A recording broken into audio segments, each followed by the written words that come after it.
इस वक्त महाराष्ट्र के मुख्यमंत्री एकनाथ शिंदे जी हमारे साथ मौजूद है फोन लाइन पर। शिंदे जी, क्योंकि हर कोई रुंधे हुए गले से मुलायम सिंह यादव को याद कर रहा है, उनके किस्से बता रहा है, आप क्या कहेंगे, कैसे याद कर रहे हैं, कैसे श्रद्धांजलि दे रहे हैं? पहले तो ये बहुत ही दुखद और दुर्भाग्यपूर्ण घटना हुई है। देश के सबसे बड़े राज्य के मुख्यमंत्री रहे, केंद्रीय गृह मंत्री रहे मुलायम सिंह जी, इनका आज देहांत हुआ है।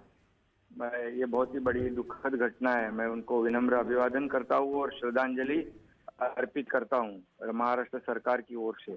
और मुलायम सिंह जी की बहुत ही राजकीय जो जीवन शैली है बहुत ही संघर्षशील रही है और विशेष रही है। पार्टी की स्थापना, संगठन जो उन्होंने खड़ा किया था, ये बहुत ही उसमें उनका एक अलग ही राजनीति जैसे उनकी पूरी राजनीति थी। और उत्तर प्रदेश जैसे बड़े राज्य के वो मुख्यमंत्री रहे। एक धुरंधर ऐसे एक राजनीतिकार, राजकारणी जो है, नेता है, ऐसी उनकी पहचान थी।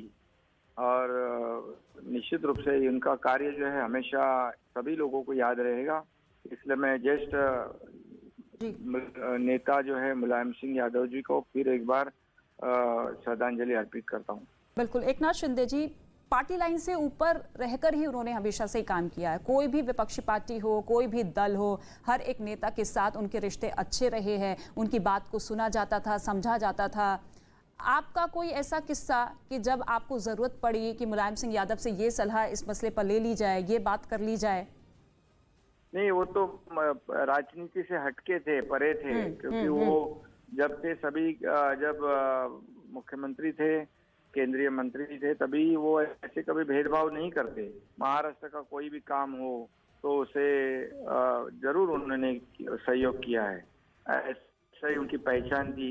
ये बहुत बड़ा देश का नुकसान है उनके जाने से। इसलिए फिर एक बार मैं उनको बहुत बहुत श्रद्धांजलि अर्पित करता हूँ। जी, शुक्रिया एकनाथ शिंदे जी हमसे बातचीत करने के लिए। तो महाराष्ट्र के मुख्यमंत्री को आप सुन रहे थे और हर कोई इसी तरीके से नेताजी को याद कर रहा है, उनके आदर्शों का जिक्र कर रहा है, उनके संदेश की बात कर रहा है, जो कि समाजवादी पार्टी के तौर पर उन्होंने अपनी पार्टी को आगे बढ़ाया, पूरे देश में उस पार्टी की छवि को मजबूत किया।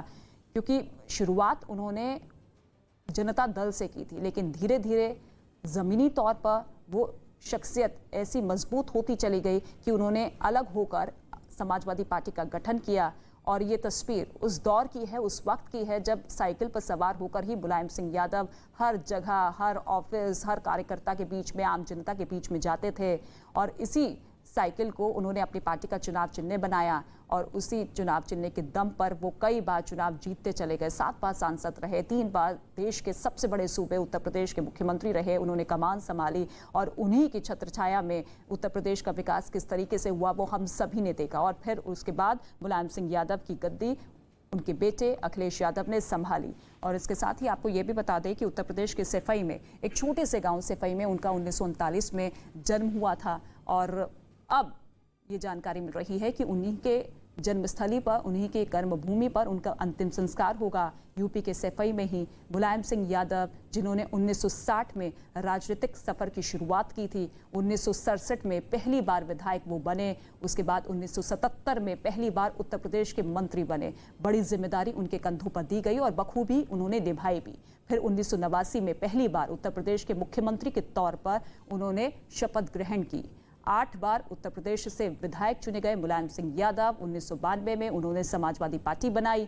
वो 3 बार उत्तर प्रदेश के मुख्यमंत्री रहे। 2003 से 2007 तक आखिरी बार मुख्यमंत्री रहे। और केंद्रीय राजनीति की बात की जाए तो उस राजनीति में भी उनका दबदबा रहा।